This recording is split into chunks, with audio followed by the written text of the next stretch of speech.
Hi guys, so tikman natin yung masarap na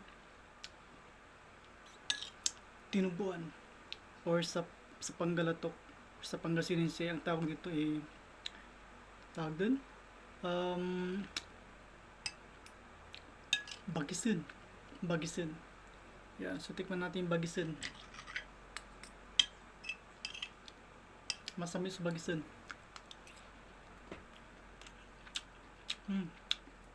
Pwede masarap. Guys, Yum.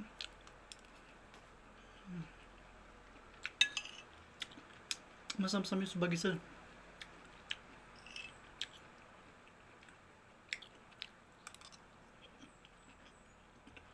Medyo mahirap labas sa proseso kasi kailangan nalinis sa mamong niya. Kasi medyo malansa pag hindi mo nalinisan. Or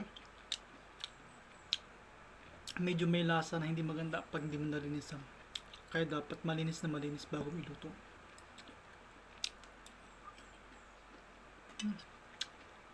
Sarap.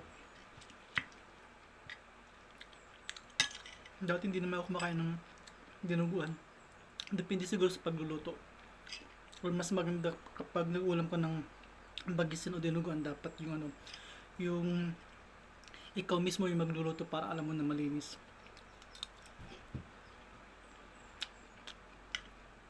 Kasi yung mga ibang hindi naman sa nila lahat, diba?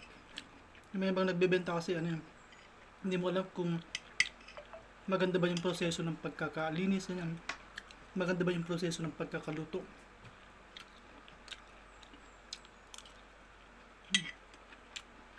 So, ang nilagay namin dito yung hindi siya vinegar, yung pampaasim, yung kamyas. Kamyas. Masarap siya. Mas maganda pag kamyas yung pinag-asim mo sa sa bagisin. Masarap.